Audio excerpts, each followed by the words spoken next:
It cannot hurt you. It cannot hurt the reflection, because reflection is centered in the source. You only have two choices. Either you can enjoy you being a reflection, or you can go back to your source. Beautifully, Paramashiva explains to Devi, anything goes circular.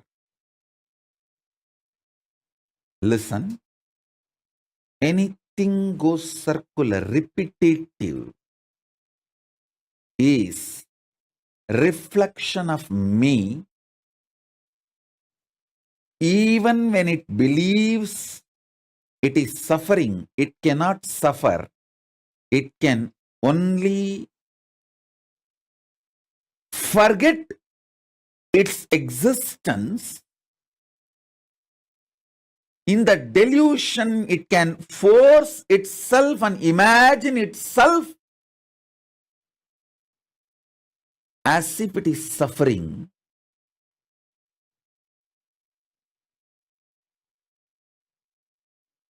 When that reflection looks back at the source, it realizes it is Paramashiva. It can never suffer. Listen. Listen to this deeply.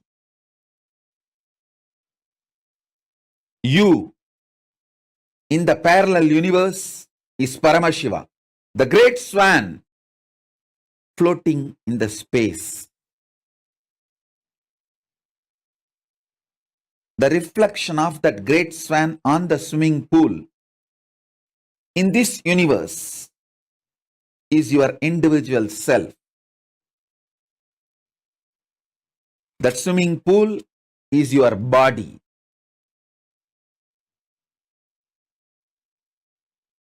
Anything which goes round, listen.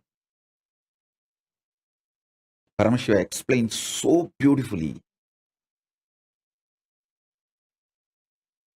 I'll tell you in the modern language, whether it's an atom or known universes, everything goes round it is in circular motion in the space, in Chitagasha, conscious space. Anything, whether an atom or the known universe, everything is rotating in the circular motion.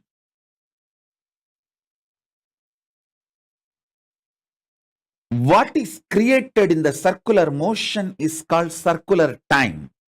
The time which circles, repeats itself.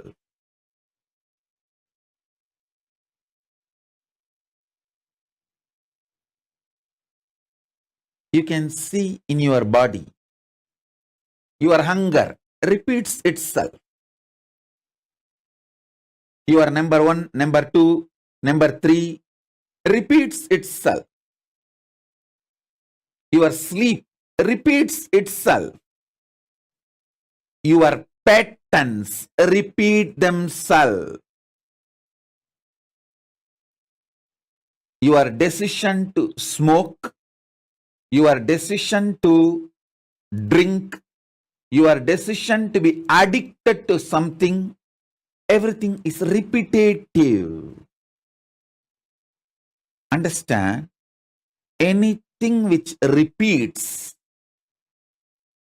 is in the circular time motion. It is within the field of Nirantaratva but not Nityatva.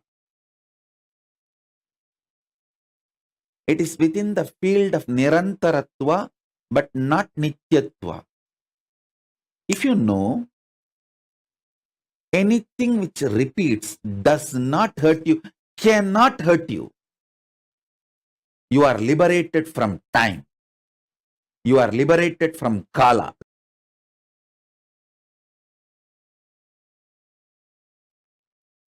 Among the 7 dimension of the time.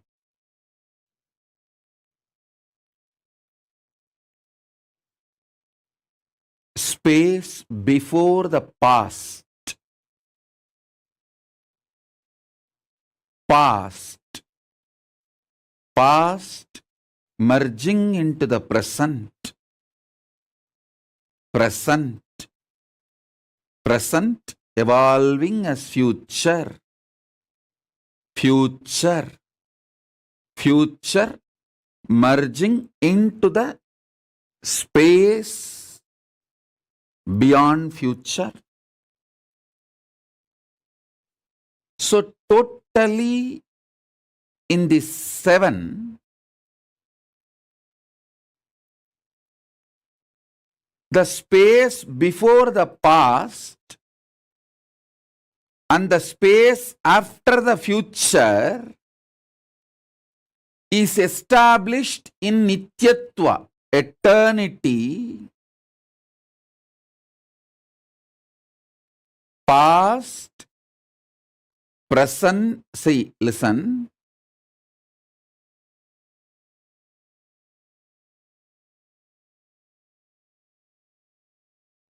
Past, past becoming present, present, present evolving as future, future. This 5 is Nirantaratva. In this Nirantaratva 5, only the present moment touches Nityatva. So, if you want to enter into Nityatva, voluntarily, if you want to break this Kaala Chakra consciously, the door is open only in the present. The cumulative effect of all the practices you did and the initiations you received enters into the present.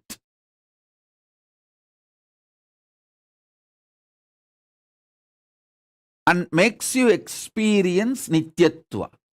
Listen. I wanted all of you to remember the cognitions I gave about Nityatva and Nirantaratva. Nityatva is 7, Nirantaratva is 5.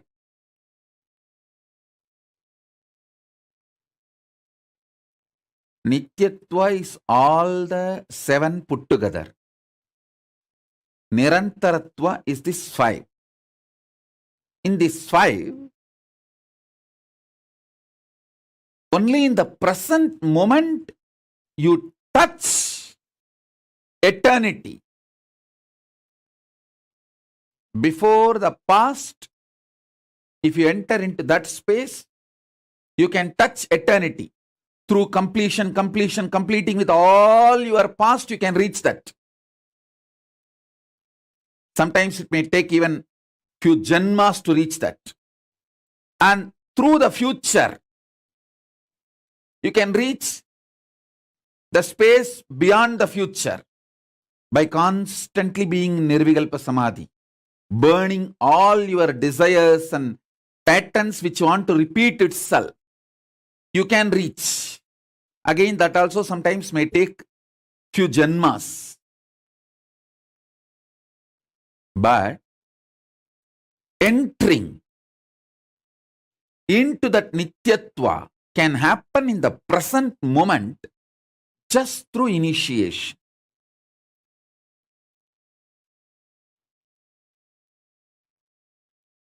Remember the definition and the revelation about Nityatva. Remember the truth about Nirantaratva. Remember the next statement I made, you can reach into Nityatva by going before the past. You may need to complete the past. By completion, you may enter into the space before the past. You can enter that way. That is also one path. There is another one path where you can enter into the Nityatva by exhausting all your future. By being in Nirvikalpa Samadhi, you burn all desires, all seeds, all bijas which can manifest your future, all karmas burnt. And then you enter the beyond future space, Nityatva. That is also possible. But both will take few births to achieve. At present, in this very moment, through initiation, I can put you into eternity, Nityatva. In this present, three things are going on inside you. The identity default you cherish, and the identity you consciously want to manifest, and the struggle between these two identities, your doubts, hatred, denial.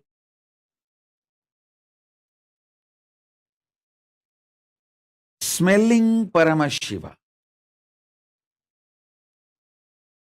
waking up to Paramashiva,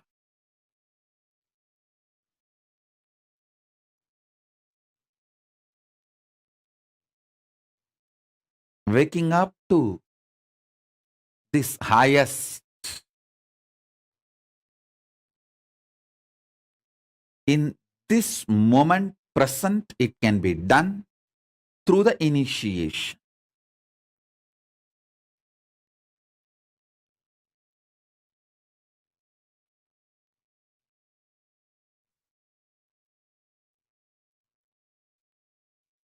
So understand,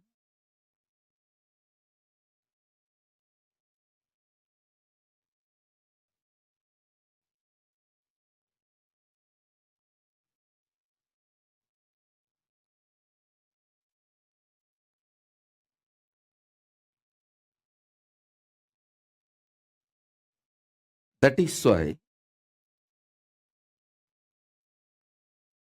always the ultimate manifests through initiation.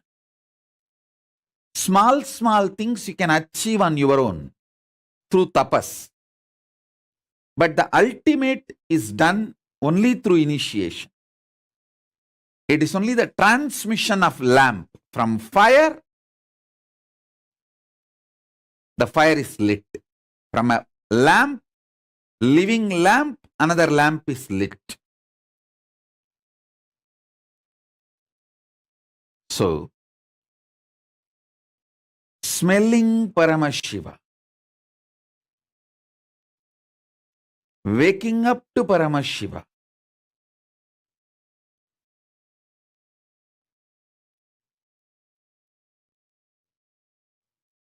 waking up to this highest. In this moment present, it can be done through the initiation.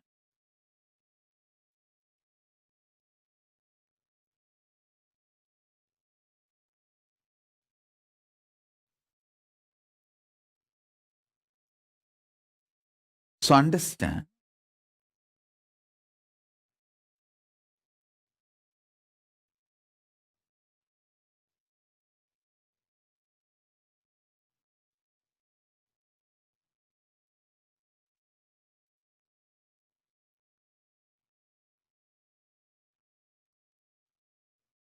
that is why always the ultimate manifests through initiation. Small, small things you can achieve on your own through tapas. But the ultimate is done only through initiation. It is only the transmission of lamp from fire. The fire is lit. From a lamp, living lamp, another lamp is lit.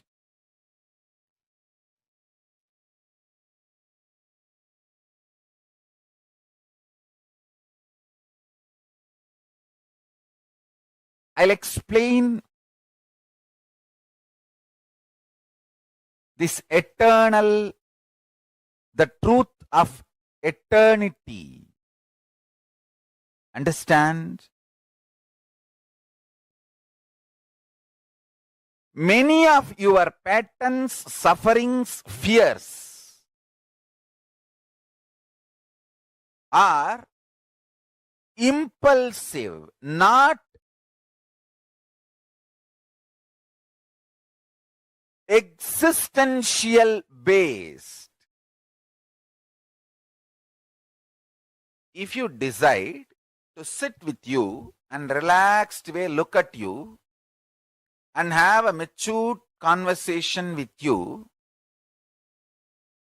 much of your fears have no place inside you. If you just want to throw tantrum, how can he do that? How can she do that? How can this person do that? How can that person do that? If you are interested in throwing tantrum, all the fears, greed, everything has a place in you. But this constant tantrum-based reaction and action, the life you are going to manifest around you is going to be hell. Listen to that truth. See, the constant tantrum throwing, violent hatred, action, reaction, you are going to create hell around you.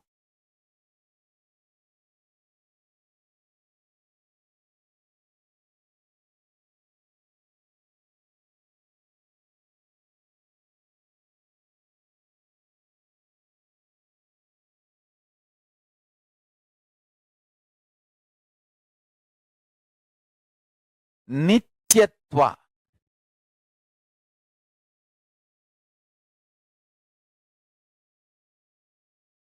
I can use and maybe I'll create a new word. Eternal, cosmic constant.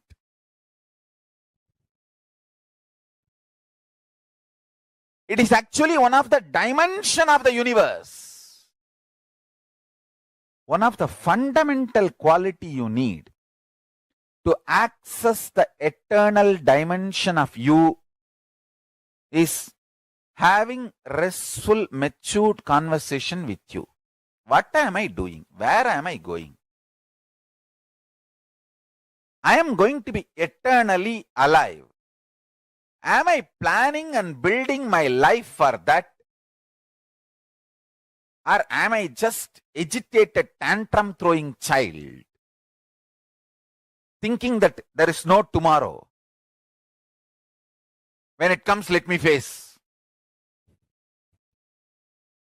Understand? All suffering is nothing but having this attitude. When it comes, let me face, and when it comes, you will not be able to face. That is a suffering. Understand? This is too important statement I am making. All suffering in your life is because of that blind spot you have. When it comes, let me face, and when it actually comes, you won't be able to face.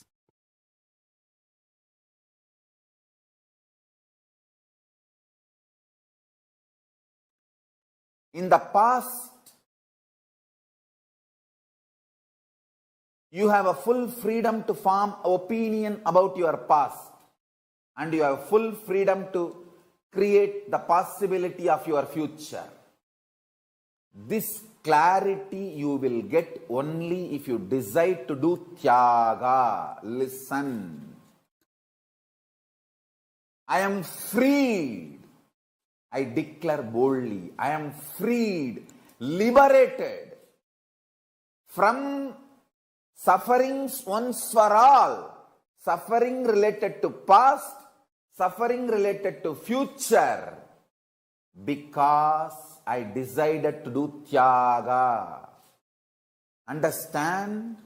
You can always sacrifice the achievements, pleasantness, bliss, joy related to your past.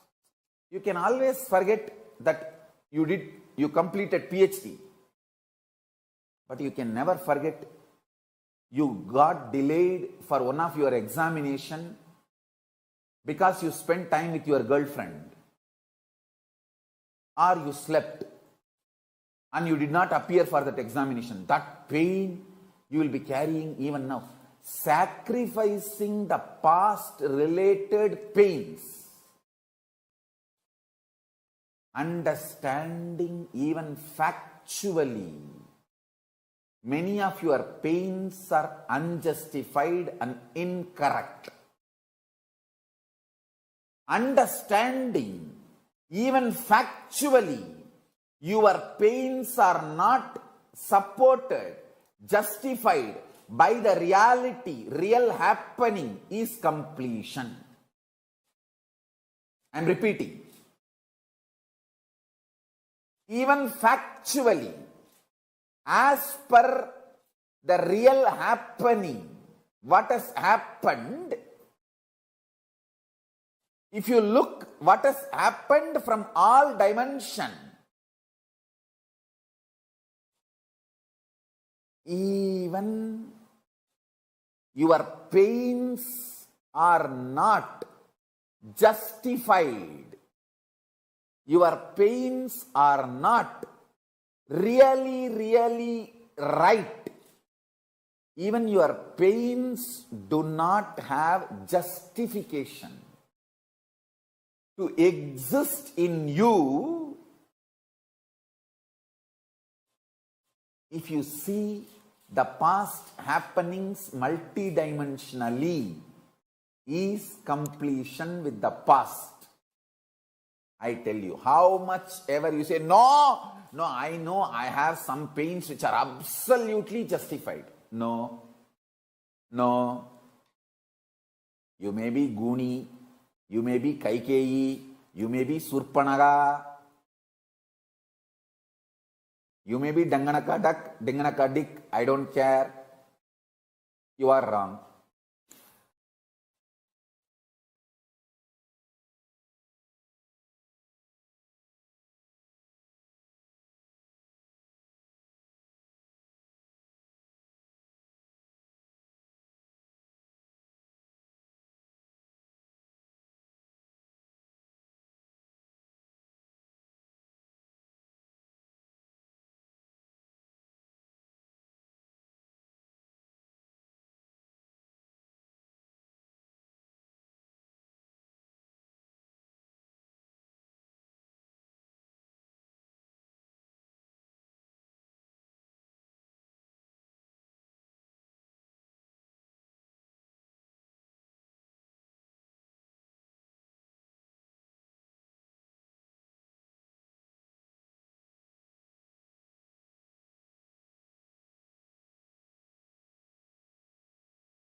Now, what did each of you understand as Nityatva?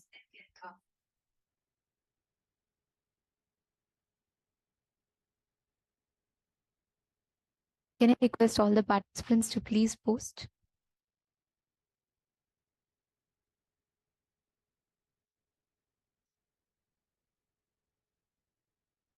Nityatva is you understanding the time before the past, present, all of these, like Swamiji revealed beautifully.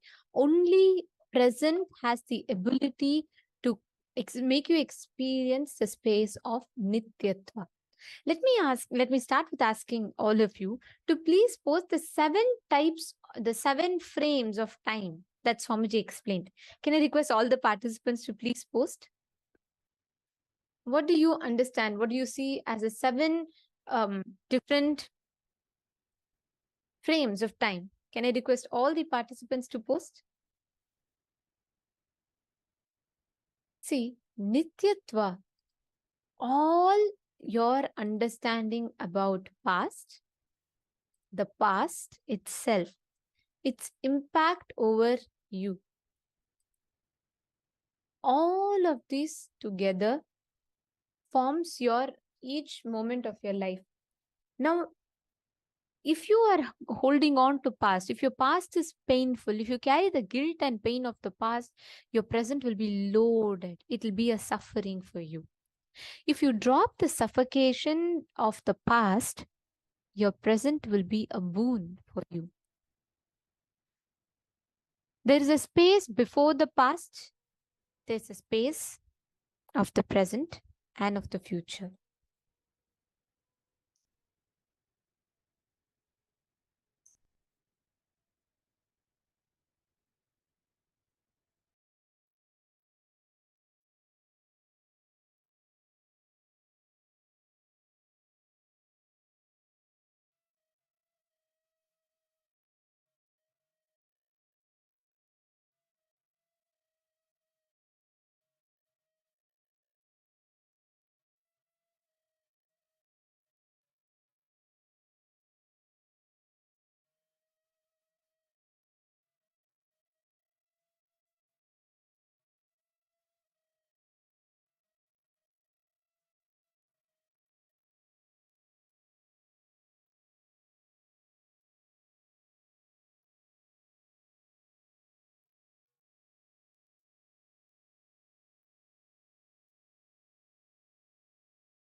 Now let us understand the 7 dimensions of time. Let's see. Okay, Ma Maria Kalina has posted past merges into the present, present to the future, future into the space before future, space before past, and space after future is in Nityatva, Nirantaratva, and eternity. Okay, come on. I see only Ma Maria has posted in this room. Come on, Ma Vani, Ma Adelaide. All of you, please post. Let's see what each of you understood about this. Come on, I request all the participants to post.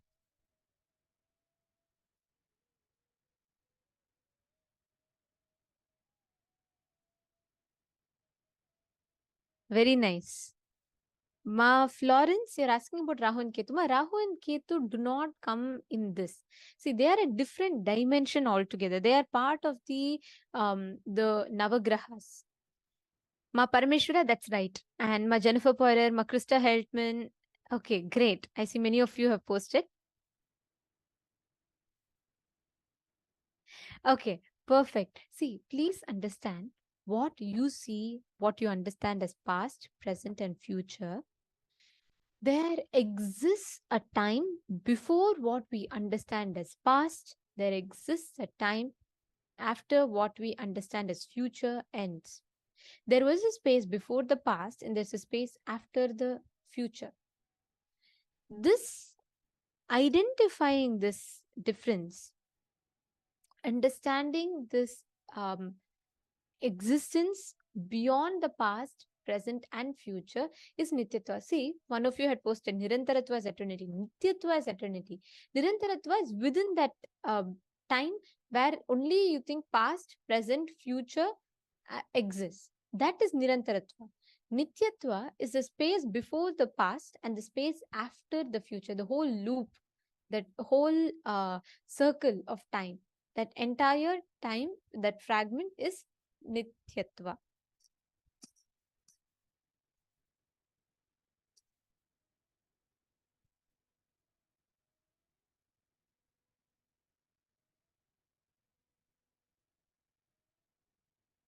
So here you all can see the 7 dimensions of past.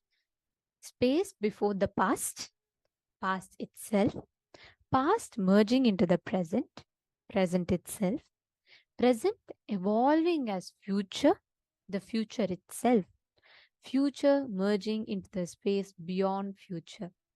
The space before the past and the space after the future is established in Nityatva, the eternity dimension. Most of the times we cognize, we understand Nityatva as merely just the space in which all of these does not exist.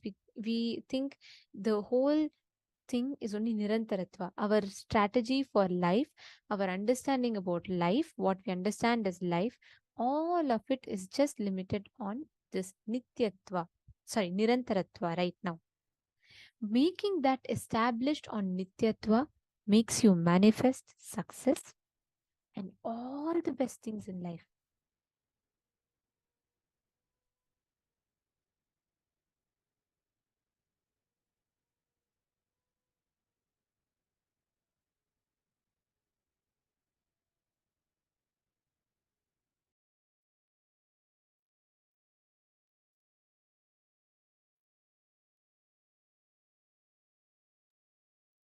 Yes. Now, this understanding is what is going to raise us to experiencing the reality dimension in life. If you just understand this Nityatva Nirantaratva, when you complete all your past, you can reach the space of eternity. Understand one key thing. There is a way to reach eternity dimension of Nityatva through going through all your past and completing. But like Swamiji said, it can take even births together for you to reach that space. The only way for you to access the eternity dimension is in the present moment by constantly being in Nirvikalpa Samadhi, burning all desires and patterns which wants to repeat itself. You may reach that space. But entering into Nityatva can happen in the present moment just through initiation. When you are in this current moment, when you are just in the present moment as is, just through initiation, you can reach Nityatva. That dimension opens up for you.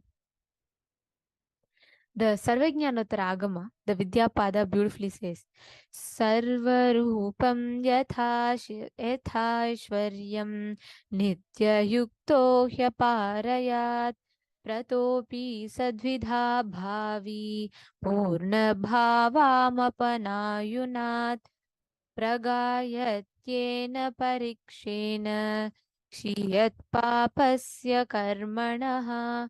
It says, the yogi who has elevated himself, the supreme state of Sarvarupa,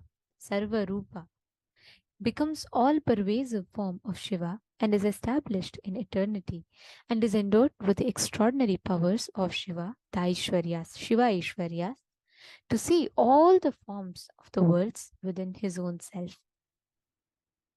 See, Swamiji gave that example of a swan, right?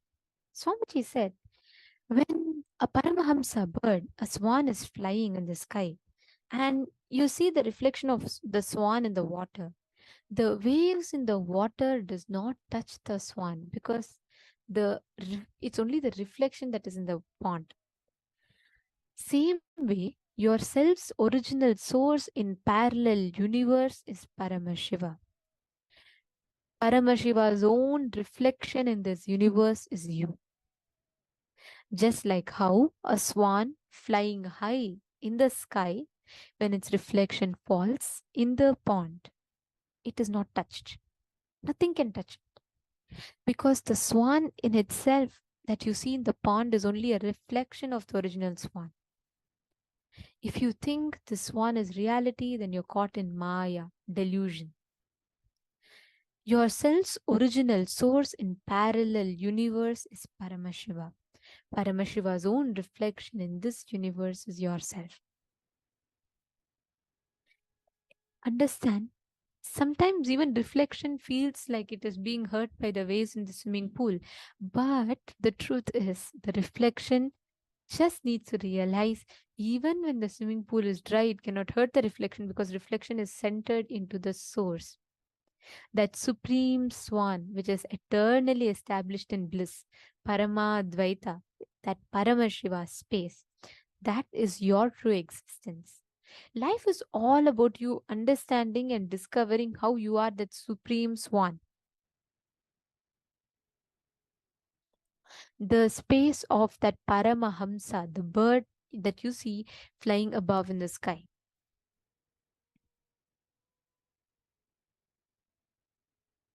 Ma Jessica Martin is asking, are these teachings also in the university programs? I feel like that might be the right path forward for me. Yes, we have Kailasa's Nithyananda Hindu University. All these revelations from Swamiji is available, ma. You can take the course and you can um, apply for it. So yes, it's available in Nithyananda Hindu University. Actually, ma, these sciences are too precious. It is not easily conceivable by the human mind unless an avatar decodes it. And I'll tell you one thing, all these sciences are not something new. These are all age old. It exists in our scriptures. There are tons of references. So these sciences exist in our scripture and is accessible to us only because of Swamiji. Because even though it exists in our scriptures, unfortunately, nobody knows. Even now, if you read the Puranas, if you read our history, if you read the sciences, you will not really understand the meaning of it. Only an avatar can take the exact words, he can decode it in its authentic form without diluting it. Can I request every one of you to type out what do you understand as the eternity dimension? How do you think you're established in eternity? What makes you feel like you're established in eternity? Can I request every one of you to take 3 minutes and just type that out?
Yes. Have you all finished posting?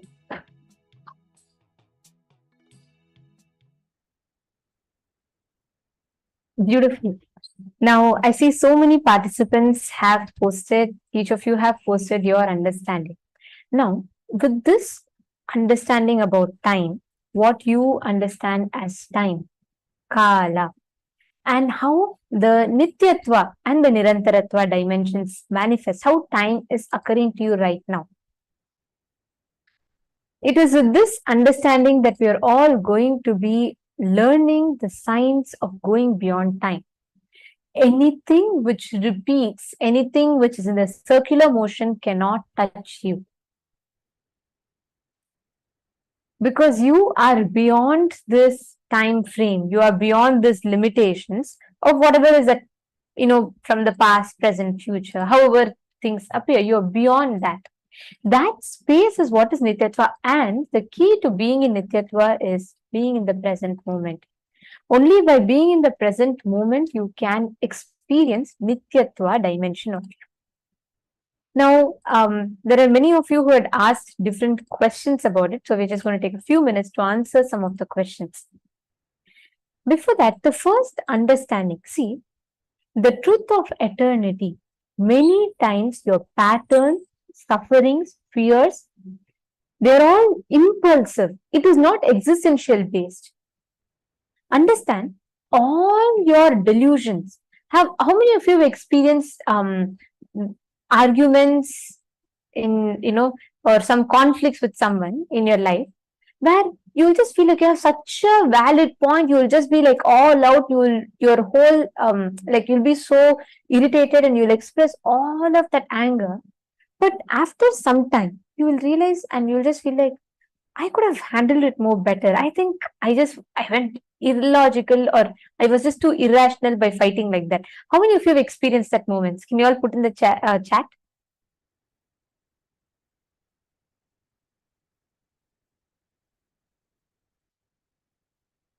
How many of you have experienced those moments?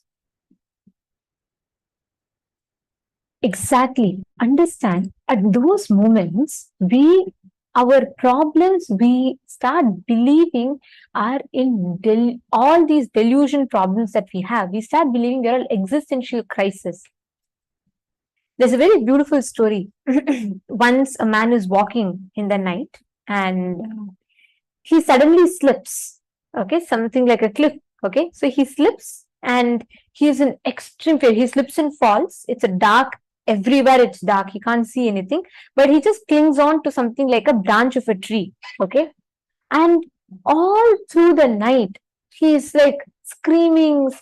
He's like, help, help, but nobody is there. It's an abyss. He hears his own voice echoing back, so he thinks it's a deep valley, and he's just clinging on to that branch, and he does not want to leave the branch because if he falls, his life will go.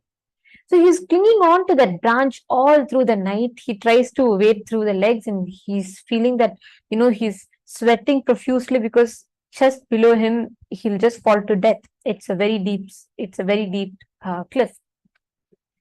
And he prays to God and he just tells God, please protect me, please protect me.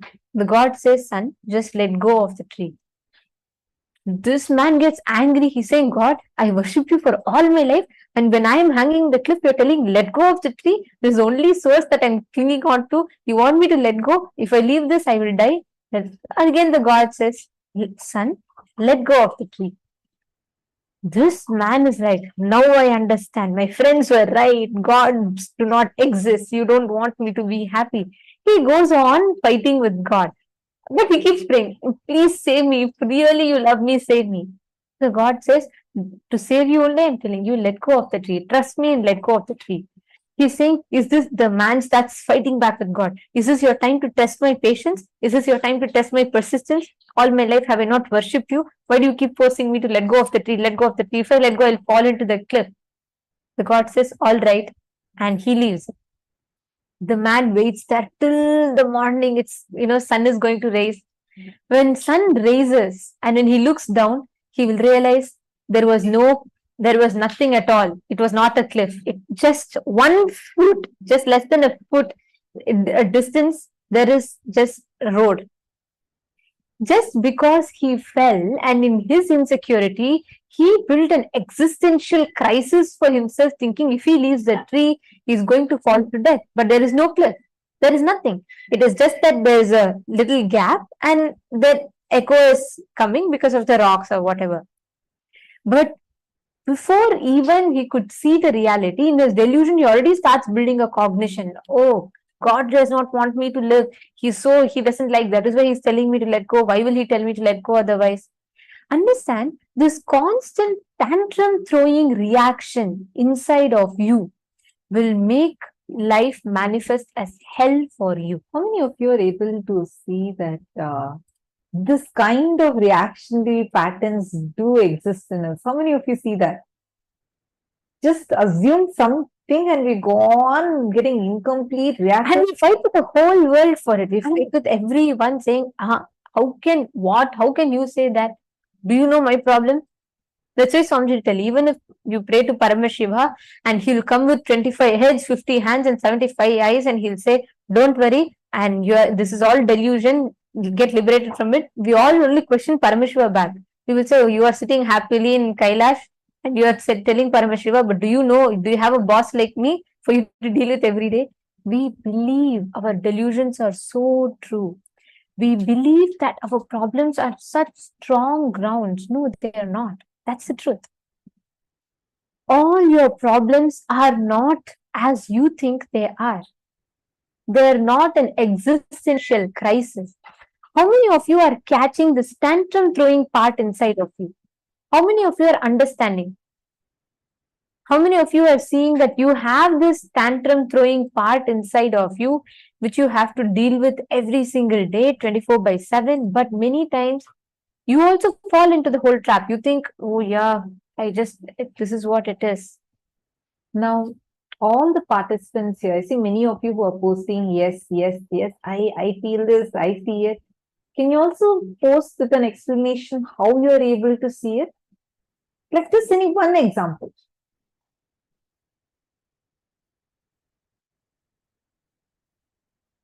People who are watching us on YouTube, I request all of you also to post. Take a few minutes and all of you post. Okay, Arjun Ravishankaraya has posted that, yes, he's understanding. Shane Aya, Jian Chang, Geronimus Aya, and and Sandeep Sahu Aya, Nithyananda Sandeep Aya. Okay, I also have a question from one of the participants, which I'm just going to take. Pankaj Kankaraya is asking, I'm catching, but how to get rid of this mind tricks that put us into delusion and fears? I have a personal experience with this. Swamiji said, see, once many times, the legitimacy that we give to our problems gives power to the problem. If you constantly believe inside of you, oh, this is strong, you will see all your fears. Look at all the fears that you carry in your life.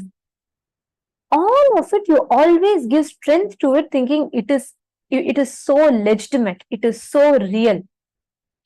And because you think it is so real, you just get stuck to it. You don't do it at all. You don't even try to break it because you believe inside of you deeply that it is real. Like, I have a very strong experience with this, and I should say a very beautiful experience. From my young age, I used to be afraid of water. It may sound a little weird, but true. Like, I used to have so much of fear of water. Like, even if there's like a pond or there's some, lake, river, I used to not like to go around it much at all. I used to have the fear that, I'll just drown and I can't go. And I used to have so much of resistance. And even if I have to go to coastal cities, right, I'll literally like throw a tantrum and say, no, I'll never come. If I come, tsunami will happen and I will drown. I will not come. And it may sound very funny. I mean, it is sounding very funny for me right now, but at that time, it was so valid. It was such a strong fear in me. And I'll tell you how I broke this fear and how I overcame of this fear. When I had this deep fear inside of me, what happened was I started resisting so much. I never enjoyed going with next to water bodies. And it so happened that one day, once we were all we were all traveling for a demo, and the Gurukul principal, she said I had to go to Chennai, and you all should know Chennai is a coastal city. It's in India, right? And I was like, no way, I am not going. But with Swamiji, no patterns will work. So correctly, somehow I was chosen and I had to go. And she said, like, there's no choice. You have to go. Are you going to choose your fear? And then I was like, I had no answer, so I had to go. And then when I went there, it doesn't end here.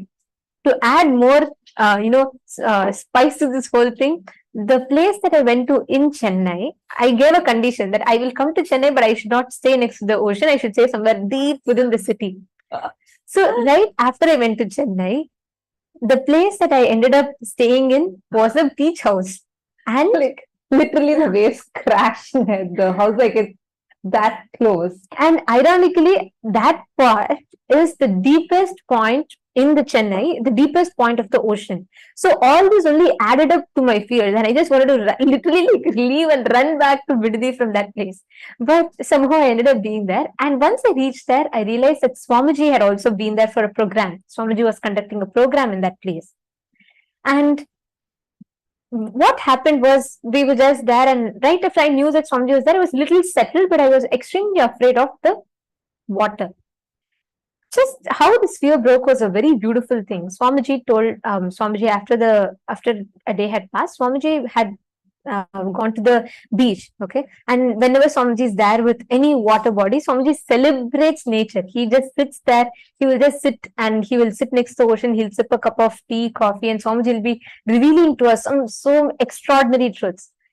What happened at that moment was that day, Swamiji took everyone to the ocean, all the Gurukul kids, all the sannyasis, everyone went there.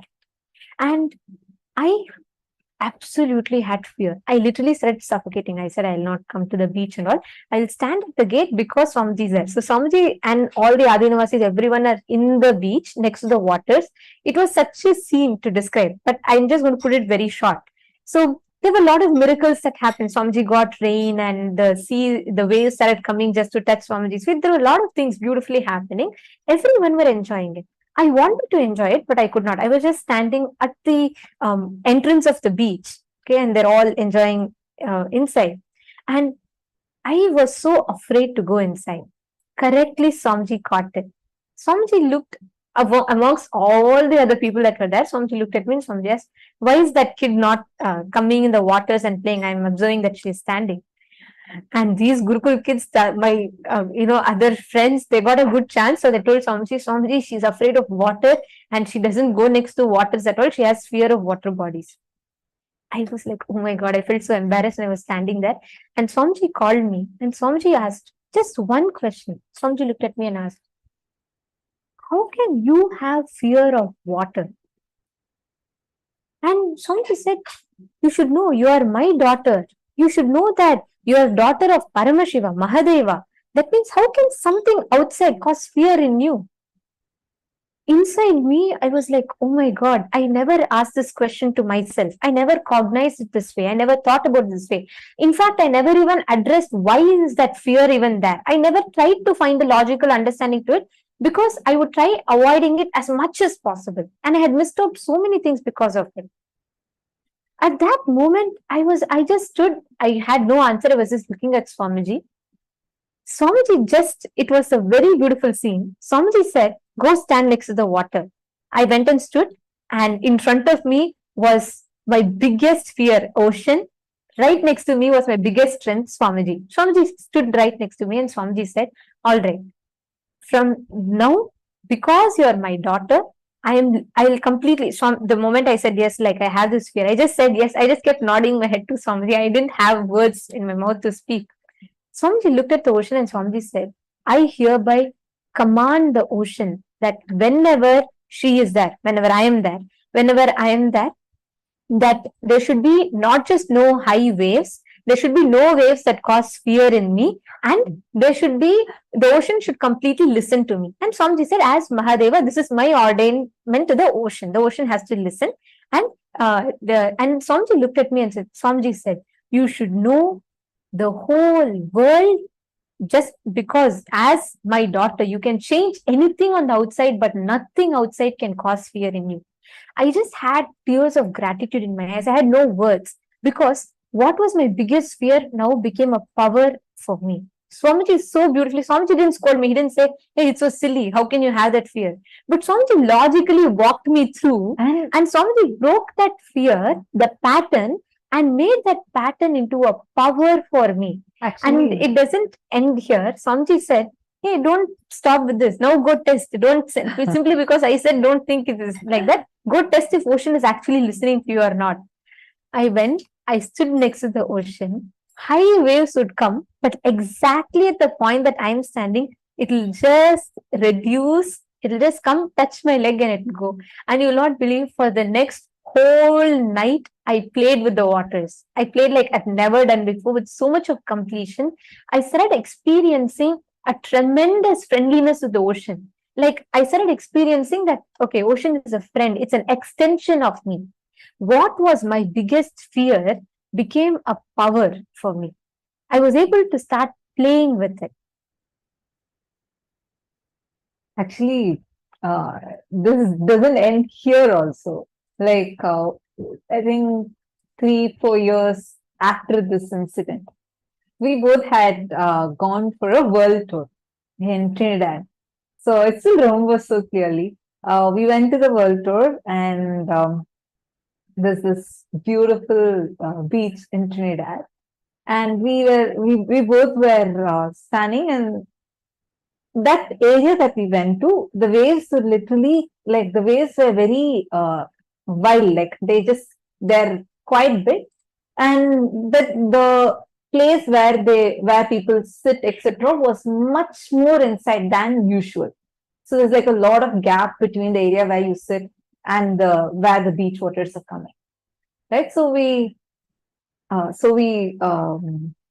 standing in front of the ocean, and I was telling her, hey, why don't you actually play with that power? Swamiji had blessed you. And first, wherever she went, like the ocean waves would come a little slower. So like whichever point she goes to, like till then that area, the waves would be coming and crashing. But whenever she went alone, the waves would just subside like very slowly till come. And I said we should take this to the next level. We should go and test it somewhere. Like just play with it. It's not really testing. Like play with it. We know that power exists, but just to play with that power, right? So what I did was I took her to a place like literally even behind where the chairs and all were placed, even behind that, it was completely dry. Like there's zero water that enters over there. So I told her, now if water can come till here, till this point, then it's like real power. It's like actually manifesting. It's like beyond doubt it is manifesting. So then she declared, less than what, about like 30 seconds. As soon as she declared, in about 30-40 seconds, just one wave, exactly one wave, just spread, like it came big, and then when it came to the shore, it came like it reduced in its height, but the force was so much, it came touched till the point where we were standing, and it went back. See, why I wanted to share this is because Pankaj Kankaraya, the moment you start creating these problems inside of you, you start establishing the legitimacy to incompletions. You start feeling that all these incompletions are so valid. And you give so much of importance to it, you give so much of legitimacy to it, and you start believing your delusions as reality. The moment you start giving incompletions to the delusions as reality, you start suffering with it. Shane has posted, I remember times when I had the wrong cognitions about God and life. I can see it because when it happened, it also feels ungrounded. Shane, yeah, absolutely.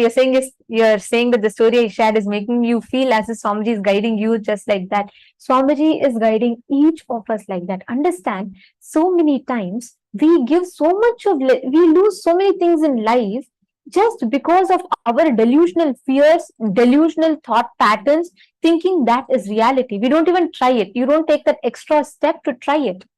You start deciding, okay, it is done, it can't happen, and it will not work out like this. You start giving so much of legitimacy to that reality, sorry, to the delusion as reality. You lose what reality has to gift to you. That is what Swamiji is exactly bridging. That gap is what Swamiji is precisely bridging in this. Swamiji is saying, because you are that Paramashiva, that your existence never ever can interfere in your reality. Krista has posted, I read your message, Ma. See, understand, the legitimacy that you give to the past, first thing, the first key for you to start breaking free from delusion is stop respecting your problems as something legitimate. Swamiji always tells us, we all will take some big problem to Swamiji and go, Swamiji, Swamiji like this, Swamiji, it is not happening, it's impossible, we can't set this up, this cannot happen, it is impossible to set up a big Annadan in 24 hours. So the first thing Swamiji will say is, relax. Treat all your problems cheap, because your problems do not exist. You give so much of strength to it. You give so much of importance to a delusional problem which does not exist.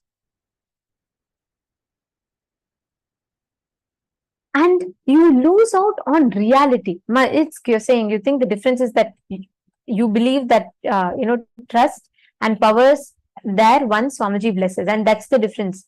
Understand, if you desire just simple integrity. This is what Swamiji defines as simple integrity. It was not even my experience at that point in time. Swamiji says, even if you just mechanically decide, even if you mechanically declare this is what it is, Swamiji will do it for you.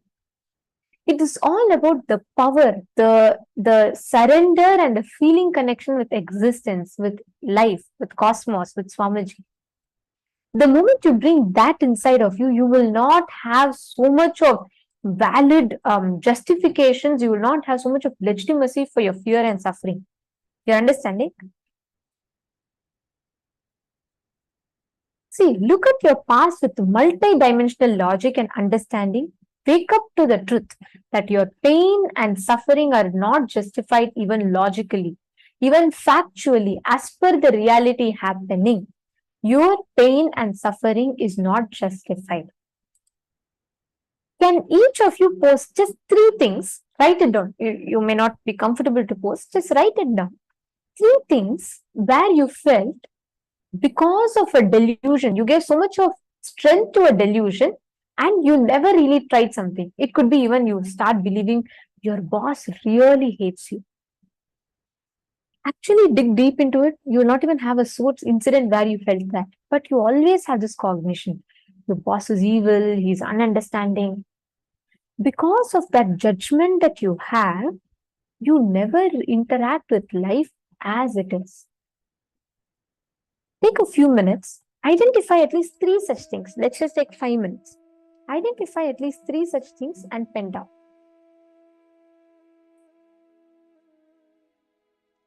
Every one of you, just 3.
camera.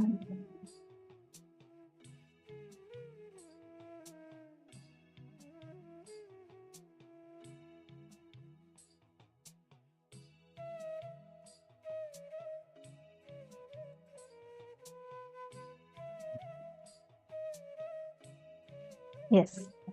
Hope all of you have finished writing. Have you all finished? It's just a quick few minutes. Even if you've identified one or two, that's enough. It is just to have that basic, understanding. Now, when you realize, the moment you realize how we exaggerate the delusions, we start tuning in to the present moment. And when you start tuning into the present moment, you start experiencing completion. You start experiencing Nityatva. With this understanding, let's all enter into a power manifestation session. And in this round, we're going to do a very, very super cool power. In this particular day, in this particular round of power, we're going to be identifying all the details about a person, right? A short bio, like when was their birth, date of birth, date of death, the major events in their life, accomplishments, etc. And you're going to be just connecting, just seeing a person, and through Akashic readings, you're going to be able to identify the details about that person. Okay? So listen very carefully. For this power, when you transcend the time, see what is time? There's a past, there's a present, and there's a future. Our idea and understanding about the past, our idea and understanding about the future is very limited if you just are in the Nirantaratva dimension. When you expand yourself to the Nityatva dimension, you start you have access to much more larger data. Right? Understanding? Okay, so shall we enter into this round of power manifestation? Great. Now we will be showing you the different images.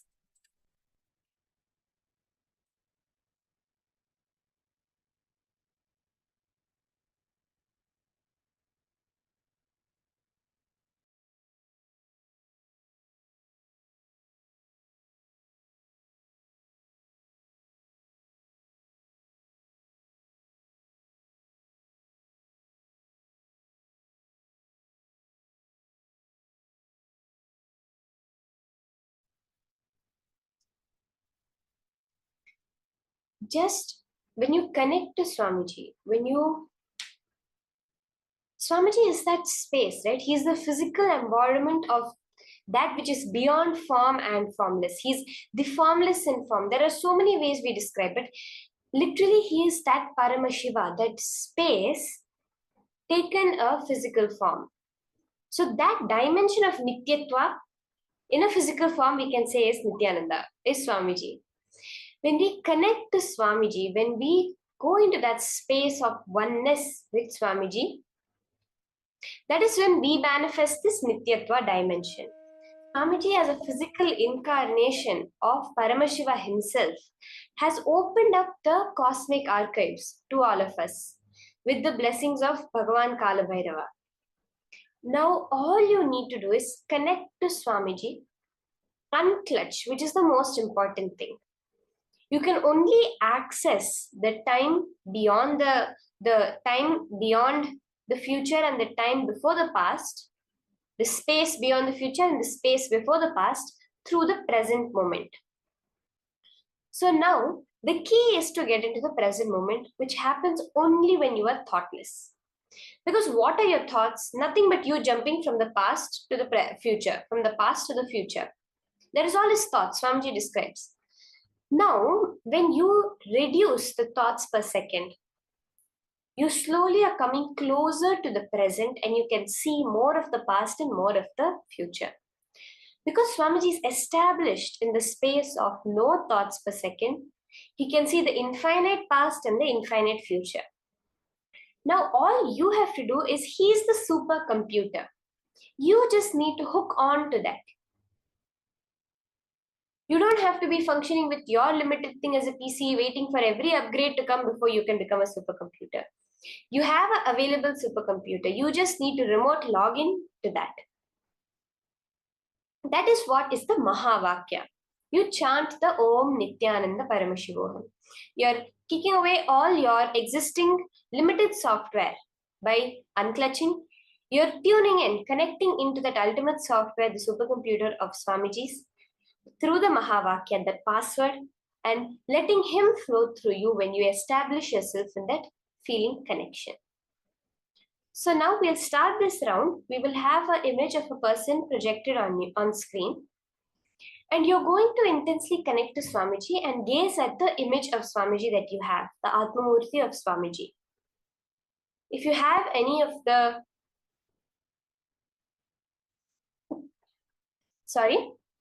if you have any of the Aushadas or Jnananjana, you can also apply that for yourself and the Atmamurti and start the manifestation. Okay? So let's get into this round.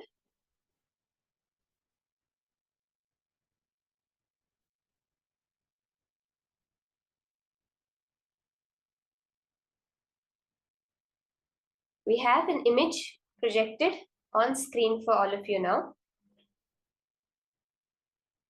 You're going to just connect to Swamiji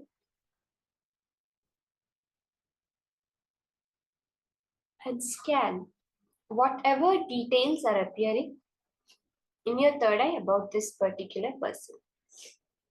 Go into utmost detail. His date of birth, his date of death, how long he lived, where he is from, any anniversaries that happened in his life, what are his major contributions, how many kids he had. All these details, whatever Paramashiva is revealing to you, start noting it down. And also chant the Mahavakya intensely.